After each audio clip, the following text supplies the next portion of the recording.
Good morning, everybody. Hi, today is, September 18, local time, 08:55 Central. We're crossing the Mississippi River now, coming into St. Louis. We're going to be making a delivery here in town at Dollar General, I think it is, DC, if I remember. Yeah, I think that's the name of it. It's one of those places. Yeah, I think it's Dollar General. It'll be up on the northwest side of town, up in Berkeley. Just on the northeast side of Lambert Airport, basically. We're going to be getting on to I-70 here. Well, technically we are on I-70 now. I just got off of I-64. Now we'll be taking 70 west from here. Alright, so the last load I picked up, which was in the town that we can argue about the pronunciation of, I call it Umatilla. Everybody else likes to call it Umatilla. Again, no need to go into that. Why? What's the proper way to pronounce it? Why and all that. But anyway, that load was going to Sterling, Illinois. That's where I was supposed to be taking the load to, but ended up. I gotta make sure I get over here. All right. Alright, so I kind of backtrack on that. When I picked that load up, I had mentioned in that pickup video, as soon as I even hooked to the trailer and plugged my pigtail in, the ABS light was on. And you might have seen in the end of that video also, I shut off the truck, recycled the ignition to get the ABS light to go off, and it did fine, but after a few minutes it came back on. I ended up scaling the load in Ocala, Florida, and so when I got there and I got to slide my tandems and all that, shut off the engine again, turned it back on, the ABS light went back out, and I was able to drive about, I don't know, maybe 10-15 miles with it, like just fine before it came back on. So I was like, I give up. I'm not going to keep, there's obviously something going on here. So I ended up going to the Petrol in Reddick, Florida, up I-75, south of Lake City, to get it looked at. But the Petrol there, they took their tester up to the trailer and couldn't find anything. So, like, well, it's going to come back. I know it will. And a friend of mine who used to drive for us told me he had the same problem before, and it turned out it was a bad pigtail on his, so he had to change out the pigtail on his tractor, and that fixed it. So that had me wondering at least. Well, anyway, press on, and I was gonna try to get, because I ended up just doing a whole 10-hour break in Reddick. Got rolling at night and went from Reddick up to Ozark, Alabama. Because now the normal way I would have taken to Sterling would have been up I-75 through Atlanta and to Chattanooga, and then crossed over to Nashville, and then worked my way up over here to the St. Louis area, and then up I-55 on the Illinois side. Up to I-39. Where did you pick up 39 at? Bloomington or Champaign, something like that. I forget. I forget. It's up in that area. And then I was going to take 39 up to I-88. Then take 88 back across. But now I didn't want to deal with Atlanta, and that was also a heavy load. Actually, Atlanta and then Chattanooga, last time I've been through there, had been having construction that I didn't want to deal with either. So I decided I'm going to take 10 across over to Cottondale, Florida, and then take US 231 up from there up to Montgomery, Alabama. Then I could basically pick up I-65 northbound from Montgomery, work my way up through Birmingham and up to Nashville, and then everything else the same from Nashville. Well, I stopped in Ozark, Alabama, which is about 20 miles north of Dothan, Alabama, which is about 30 miles north of I-10 along US 231. And then it turned out yeah, and I stopped there for a 30-minute break, and then I was going to get fuel and reefer as well, and then continue on, maybe end up somewhere in the general vicinity of Nashville, I had to guess, but I wasn't sure. Actually, I was even going to try to make it out to like Fort Campbell, Kentucky area. Well, when I stopped for, I shut off the truck because this is a loaner truck, and the only key I have is the one that's in the ignition. So I cannot secure the truck and my property without shutting off the engine. So I run inside, go use the restroom, come back out, start getting fuel. I got 60 gallons of fuel, and then when I went to start the truck up to pull forward and get my reefer fuel, it wouldn't start. It said CPC not configured. Had both the check engine and MIL lights on, and then the dash lit up like a Christmas tree practically. Hill start assist wasn't working, or the hill start assist light was on. The air ride suspension light was on, for raising and lowering my airbags, basically saying it was in off. I think some other problems, I think traction control, all that crap was not working, and the truck wouldn't start. I eventually get towed over to the dealer in Dothan, Alabama, and as soon as I get to the dealer and the tow driver's starting to disconnect from me, he wanted me to come back in and set the tractor brakes. And while I was doing that, I went ahead and turned on the ignition switch and let it kind of do its boot up thing. And I realized that the check engine light was no longer on.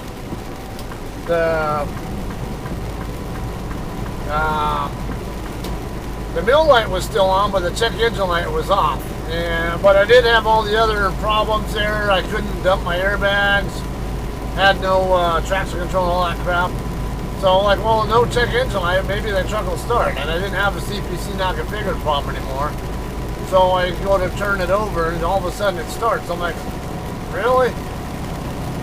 So and then I also found out from that it was stuck in manual mode, which it doesn't even let me use normally, but it was in manual mode and would not let me, and the only way I could shift gears was using the paddle shifter, which I don't mind at all.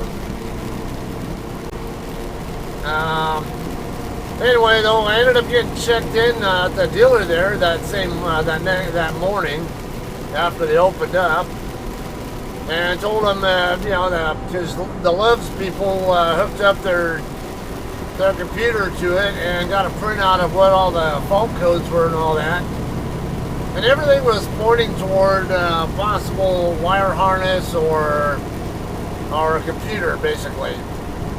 On the Freightliners, it's called the IPPC. On my Peterbilt, I think it was the PCM, Power Control Module. But yeah, Freightliner calls them IPPC. Yeah. Whether it was a hardware or software side of it, or wire harness, something was going on there, it seemed like. So, but ended up the mechanic there at the dealer was pretty quickly able to diagnose it to a bad IPPC. He ends up ordering it. Now this is on a Thursday, and they didn't have the part.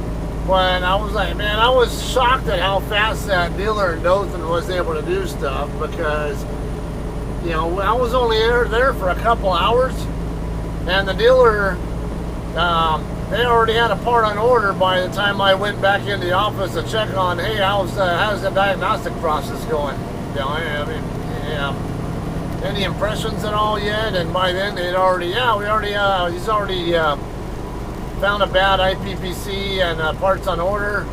Said it's on its way from Atlanta, and it'll be here tomorrow morning. I was like, holy shit! All right, that's cool. I said, yeah, it's and she talked to the mechanic and said, yeah, he can have it done tomorrow. Yeah, he'll get right on it as soon as it shows up, and I'll be on it tomorrow. So I ended up in a motel room, 4 miles away. The next day, because by then, about 9 a.m. or so, I got a message saying that they received the part. But now, before that, let me backtrack though. I got swapped off of that load because there was now no way possible for me to make on-time delivery with it because of the maintenance problem. So they had a team truck set up to come up from, they brought this load that I have now up from Auburndale, Florida at the Coca-Cola facility and brought it up to Dothan. Now they couldn't get into the yard by the time the Freightliner yard by the time they got there because Freightliner was closed and the trailer was in a secure area, so they weren't able to do the swap until after the morning when the dealer opened. Even though it turned out a parts runner, I can't remember who it was. I can't remember if it was an LTL driver or whatever. Somebody, they said, so I was talking to the team, they said somebody came in at like 3 in the morning to make a delivery, and they wanted to, they tried to get in to get the trailer, but, swap trailers, but the guy wouldn't let them do it, so they had to wait until Freightliner opened. It ends up being they couldn't make the delivery either, even though they were a team truck, so they ended up getting rescheduled. Meanwhile, I ended up with this load that I was coming here to St. Louis. We're getting real close to we're gonna be going north on I-170, which is just a mile away. We'll go up there, and then just before we get to 270, the last exit before 270 is where we'll be exiting. Okay, yeah. I think I'm fine staying in this lane. Alright, so drama didn't end there though. Now, before I get to that part though, I figured, alright, the truck will be ready to roll in the afternoon sometime, so I figured, I'm going to go ahead and eat them lunch. Check out of the hotel room as late as I could at 11 a.m. Then I went next door over to Dickie's Barbecue to grab a bite to eat, and it was 4 miles from there to the dealer, and I was like, I got time to burn, why not? I'm gonna go ahead and walk that 4 miles, even though I Ubered over to the hotel, but I figured I could use exercise, I don't mind it at all, then I could explore. So I went ahead and walked from the motel back to the dealer. Basically went across over to downtown Dothan and then came back up the 231 business route or whatever you want to call it. It wasn't too bad. I mean, I actually did have a guy come up and stop and ask if I wanted to ride anywhere at one point before I got to downtown. And I told him I appreciated it, but I actually wanted to exercise, so I didn't mind it. I didn't mind walking, so we both went about our ways. Getting into town now. Man, it's I don't want to sound racist at all, but coming into that area, I mean, I got a little bit of impression that like people were suspicious of me. Not like there was like I even saw many people, but yeah, there was like, I'm friendly. I don't care what your skin tone is or what your cultural background is or anything like that. If you're a good person and you're respectful, whatever, I'll be respectful to you, and I don't judge based on what people's backgrounds are. But I say I saw some guy across the street, come pass right by me after he crossed the street, yeah, while I was getting into downtown and said, how's it going? And just totally ignored me. And when I get back over to the dealer, you know, I get through checking. Come on. That's not my exit, is it?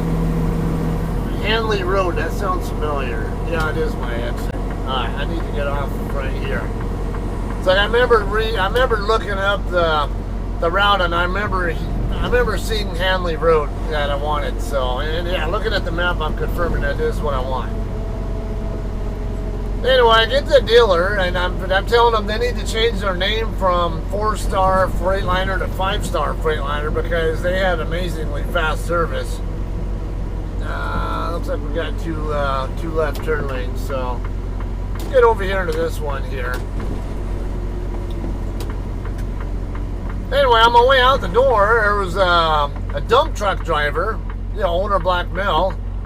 You know, and the same thing. Like, you know, I'm respectful. I don't have any reason to have a problem with anybody unless they have a problem first. But you know, I hold the door open and say, you know, hey, how's it going? And not a word said. And he wanted me to come through first. I noticed that it tends to be a cultural thing with blacks. I'm not saying there's anything wrong with that, but it's. I believe it's kind of a dominance or like an alpha thing that gets that a lot of people do, and it's not just blacks either. It's also whites who do that. It's, yeah, pretty much anybody. Hispanics, doesn't matter. There's just a certain cross section of the male population who tend to, you know, they got to be the manly one of it. It's like the ego thing. So I got the impression that was what it was about. And yeah, and I also kind of had this vibe like maybe he had a problem with me just because I was white.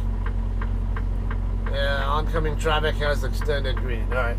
So I don't want to make a race issue out of it, but I don't know for sure what the guy's motive really was. He could just be aloof to strangers in general, but I mean, come on. This is Alabama.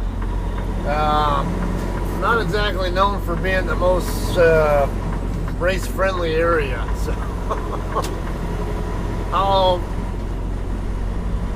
I kind of gave a little bit of latitude there, and thinking that maybe it had something to do with, give me a right turn right after the overpass.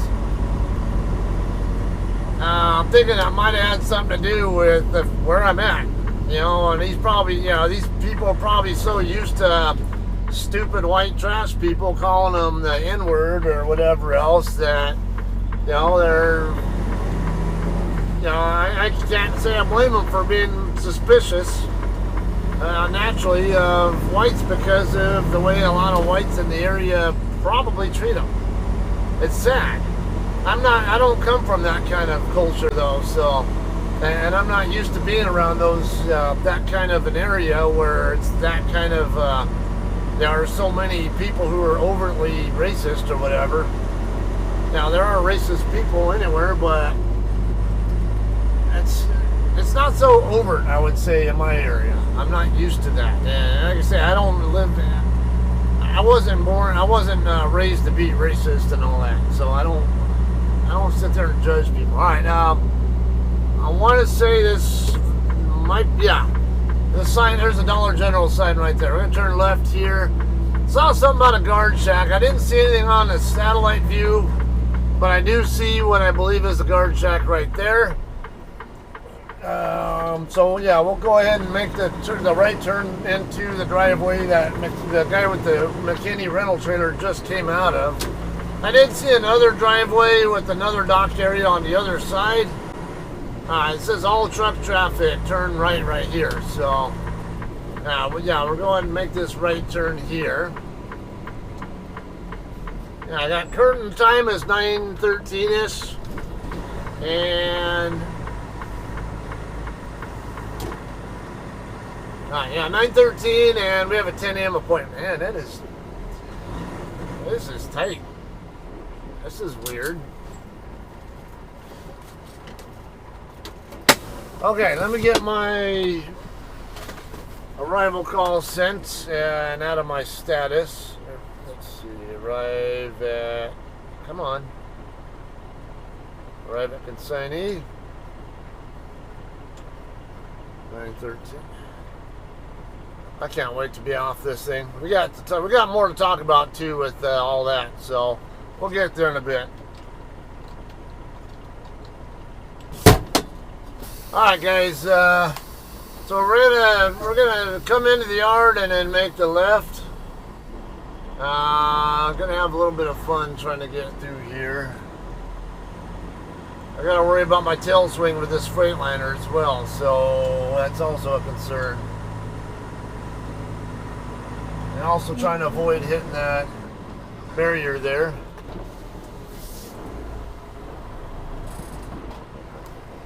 Is my tail clear of that Freightliner there? Am I clear of that tractor over there? No, the back of my trailer, is it clear? Good. Okay. Yeah, I was worried about my tail swing getting that those tractors over there. I appreciate it. Alright, yeah, we're good. Alright, so yeah, anytime you don't have the tandems all the way back, you gotta be really worried about your tail swing. And then I had to watch my header board with this trailer that was over here on the end. Okay, so we're gonna come down here to this side, hang a right, find a spot to park in, and then he gave me a paper right here that has a phone number to call to check in, and we'll figure out what goes on from there. Hopefully my rear cameras are recording. I will probably go ahead and recycle the camera on, off and back on, just to be sure it actually is recording when it's time to dock in and all that. Because I don't know if it's actually doing it right now. Hopefully it is, but we'll see.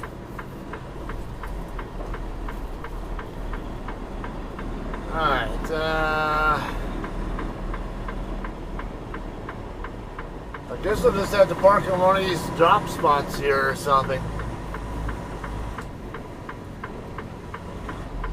We could probably even park right there in that last spot right there, but how about right here?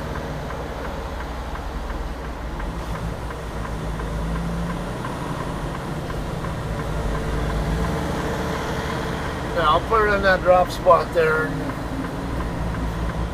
we'll get checked in. Okay, rear windows down.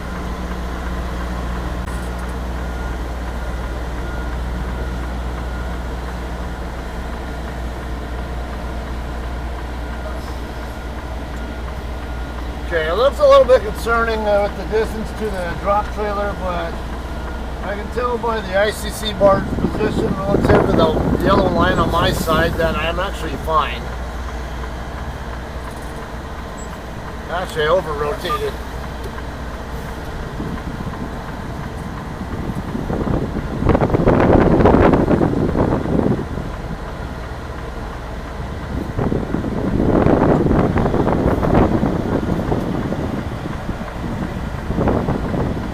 Oh yeah, lots of room. Try to get my tandems a little bit more toward the middle of the spot and then cut hard back the other way. Come on. A little late chasing it, but it's all good. Doesn't have to be perfect, I just want to be in here good. Come on, let me change. I don't want accident status. I want arrive at consignee. Alright, so let me give them a call and see what they want me to do.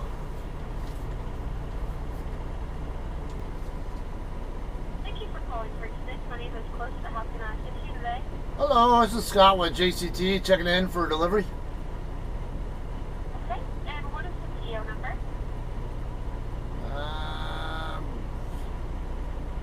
Hello? Yeah, I'm having a hard time reading the guard's writing. I want to see, let me double check on the BOL itself, because looks like 1 Papa Golf Kilo Hotel 6.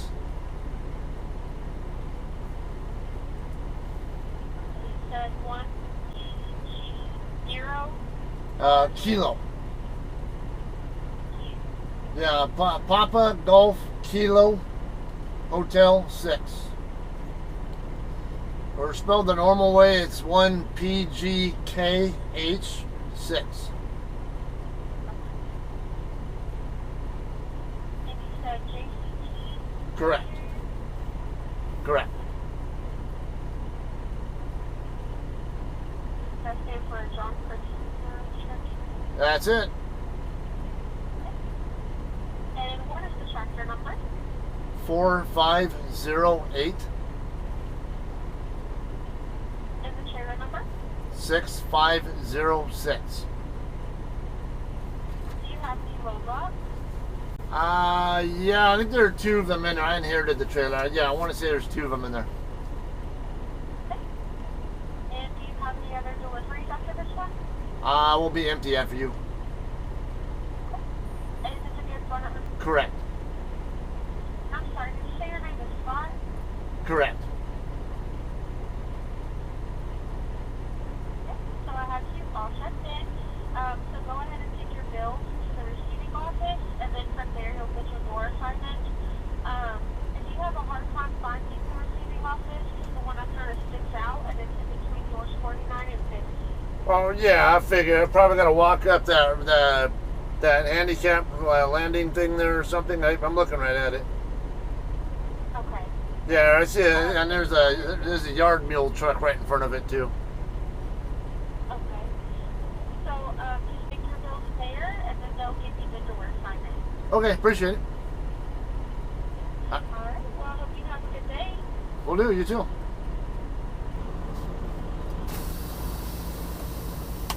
Alright guys, we're gonna dock in here. Got door 41. Bump dock.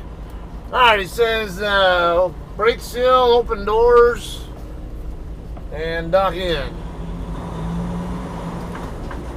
Yard moving over there.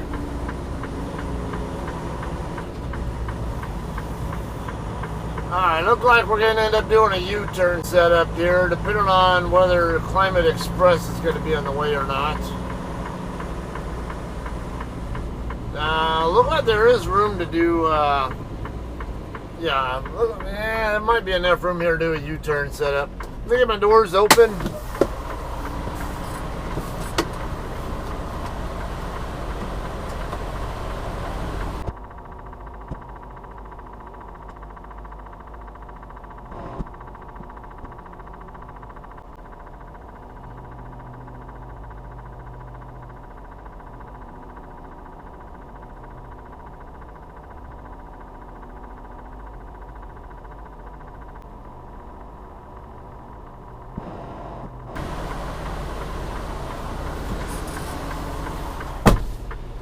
Alright, I definitely need my own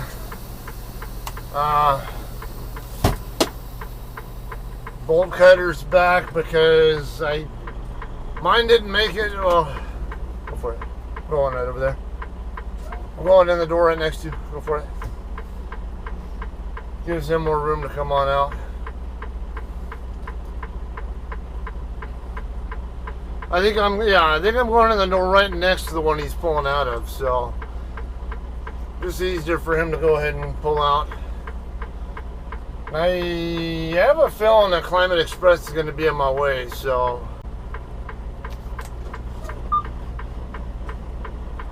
I think he's got room, but I'm going to go ahead and back up just to be sure.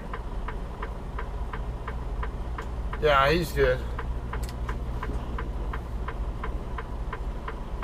Wait till I can see around him. Alright, yeah, I think the tail end of Climate Express might be on the way, and then now the shack driver is going to also be a problem. I might just go ahead and blindside into the door instead. Yeah, there's plenty of room here. I'm going to just go ahead and blind. On set of that. Yeah, why not? It was going to be a tighter setup for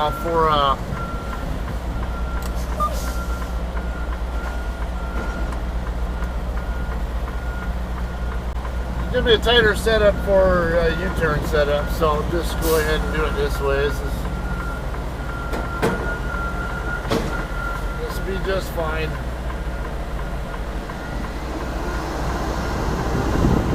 Or is that? Yeah, it's 41. A little late. Oh, chase it, chase it. Come on. Why is my thing not adjusting?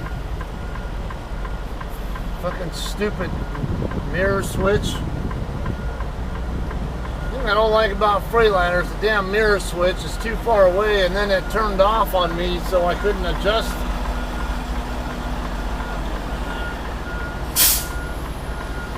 I'm gonna have to I'll have to reset.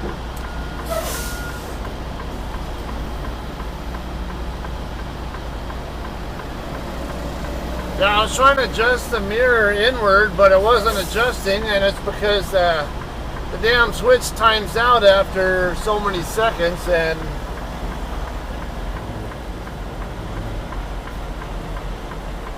so yeah, by the time I was ready to use it again, it was too long after the first time I tried to adjust it.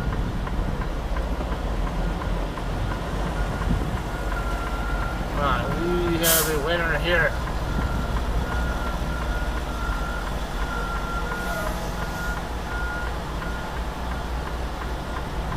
Got the door over there, 2 spots to my right. Looked like he was looking in. Looking in there like, this fucking crazy guy's blindsided into the door. What the hell? Yeah, I am. Not like it's hard to do when there's 2 open spots on both. There's an open spot on both sides of you. Alright, we'll see how this goes now. See how long it takes to get out of here. The current time is just shy of 10 o'clock in the morning. So, it sounds like from what I'm reading on the Google reviews that it doesn't take an incredibly long time to unload. It's how long it takes after they're done unloading your trailer before the bills are ready. Now keep in mind there, guys, they have to do quality checks and stuff on they have inventory and all, do quality checks and all that kind of stuff on the product after it's out of your trailer. So the time that you spend waiting on bills isn't always an issue with the receiving office staff. It could very well be an issue with the guy who unloaded your trailer is just not done doing what he needs to do with it after it's out of the trailer. So you got to give them time on that sometimes. Depends on what they're dealing with. This is just orange juice and lemonade, so I don't suppose it'll be extremely long. It's only like 2 or 3 line items, 3 or 4, whatever it was, something like that. It's pretty simple, but you never know. So I don't know all the details of like what they're doing for quality checks and stuff like that. So all right, some of these guys have tandems back, some don't. He didn't. The guy didn't tell me anything about needing a slight tandem, so I'll just go ahead and leave them where they're at. All right, so we'll have some more here for you when we're done. When we're ready to dock out.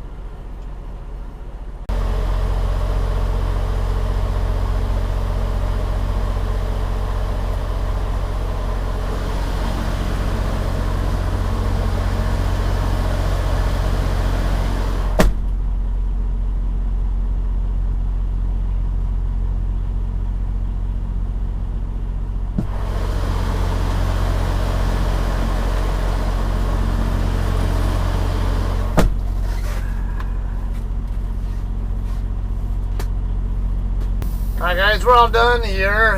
It's 12:20 or so. So a little over. Oops. Accidentally unplugged that.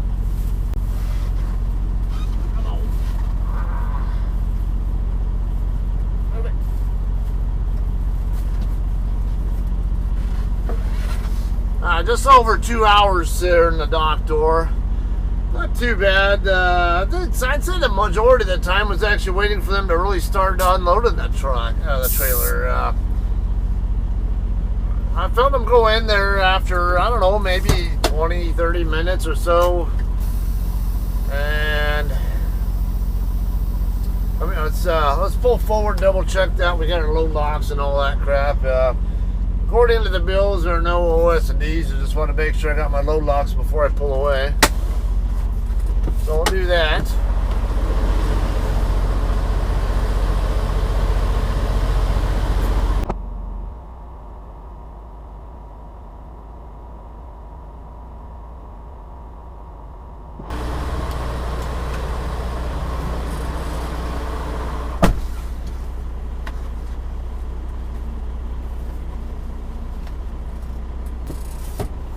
Alright, so load locks are in there. Trailer is empty and in serviceable condition.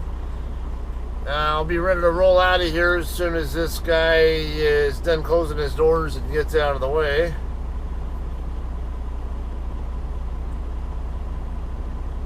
Let's yard move it. Check out that consignee.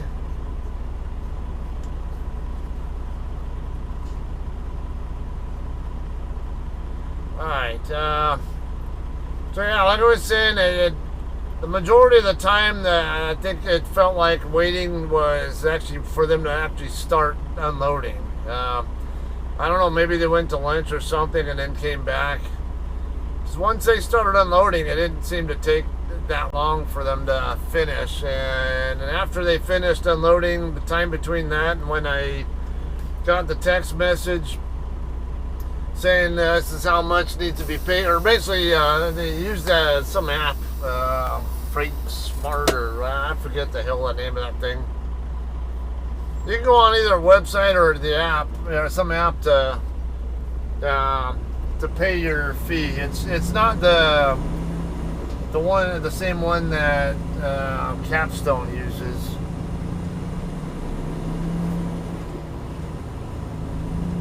Let me slide, yeah, I'm gonna get my doors closed here. I don't know if the guy at the guard shack cares.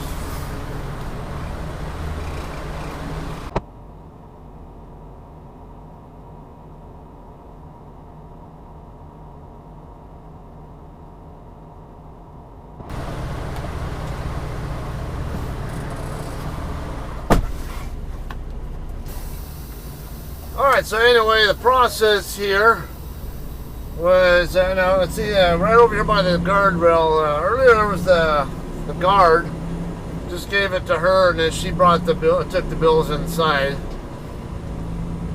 And then when they're done unloading you, they'll send you a text message through this system, whatever, saying go on this app or on this website, whatever.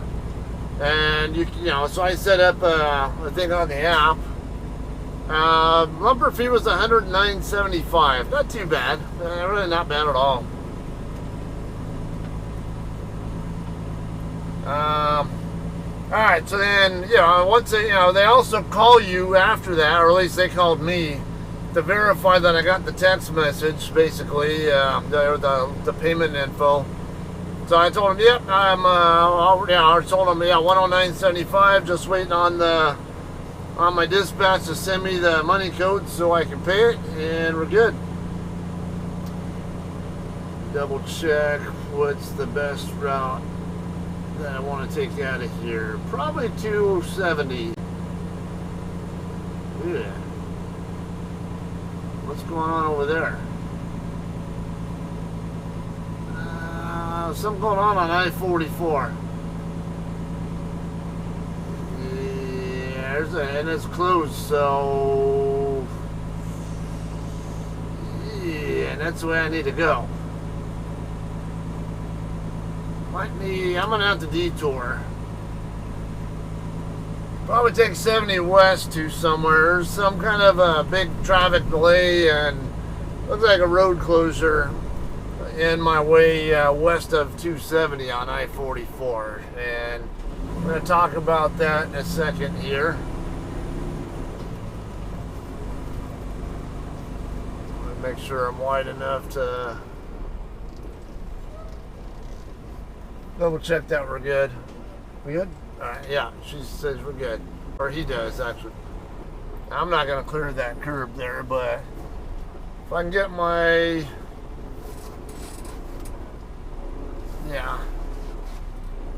I'm starting to run over the curb there, but it's alright. Alright, so yeah, definitely a difficult turn to make there.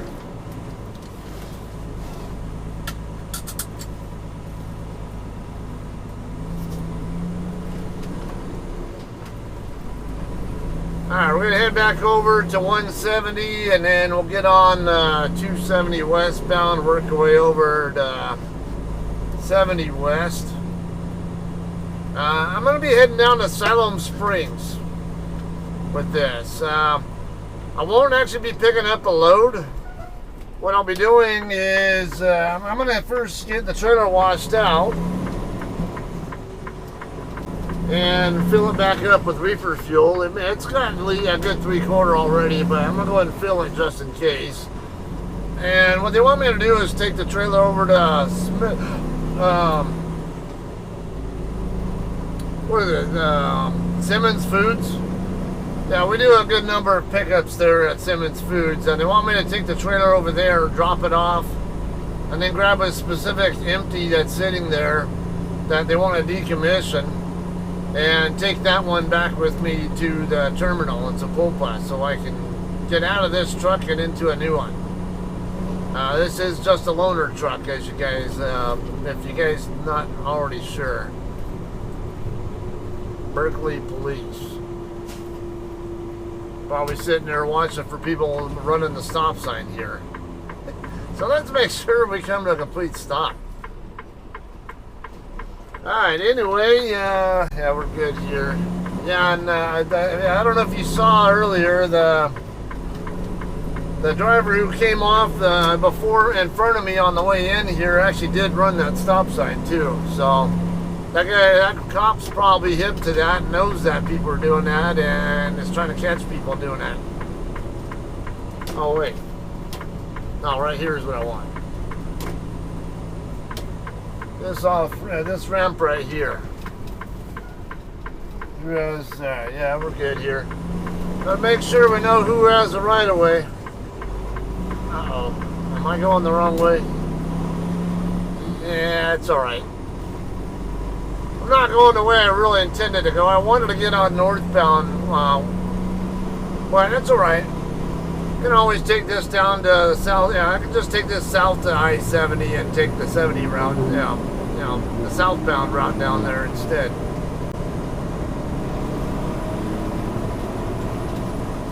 Alright, but trying to finish this off here. Once you get through paying your lumper fee, didn't take long at all before the guy, before I got the guy inside called me back up and said, hey, you can come on in and get your bills now. Yeah, we're all done. And I was just starting to get out of my truck and start walking over there when all of a sudden a guy was walking over to my truck and hands the bills to me right in front of my truck. So yeah, it was pretty good there. I had no problem in really anything here. I can't say it was super long. So it was to be expected for what I was doing here. Not super fast, not super slow either. No real complaints. Yeah, it was just the trickiness trying to get into the lot or get out of the lot. That was the worst part of it, I would say. Not the roomiest in the world, but yeah, so be it. Let me double check. Okay, now I did want to talk about also before I leave, the trailer ABS light problem on the trailer that I originally picked up from the shipper in Umatilla, from Florida's Natural Growers. Because I ended up, when I had the problem with this truck, I started to wonder if maybe the ABS problem with the trailer might have been caused by the tractor. So I ended up talking to the other team, after they had already taken over the load and got it moving, and it turned out they were still having problems with the ABS on it. So it's definitely not the tractor that was causing it. He thought it might have been like a loose connection there, or the pigtail is at, you know, or not the pigtail cable itself, but the receptacle or something along that line. We need to try and get over here. We got Lambert Airport exit right here in front of us. Alright, so I have another video I'll be doing of dropping hooking at Siloam Springs.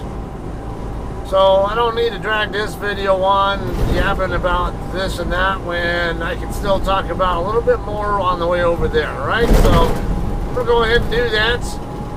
I need to figure out a good way to get around that problem on 44 in the meantime. So, alright, I'm going to let you guys go. And probably see you on the next video. Will most likely be drop hooking empty for another empty in Siloam Springs, Arkansas. Okay, or Siloam Springs, just so you know, is right by right at the Arkansas and Oklahoma border on US 412. It's straight to the east from Tulsa. That'll kind of help you out with figuring out where that's at. All right, so you guys have a great day, and we'll have some more videos coming for you guys. I'd say Siloam Springs next, and then I'll do another one when I get to Sapulpa and I'm getting rid of this truck and show you the new truck and all that. All right. So we'll see you all then. Have a good day.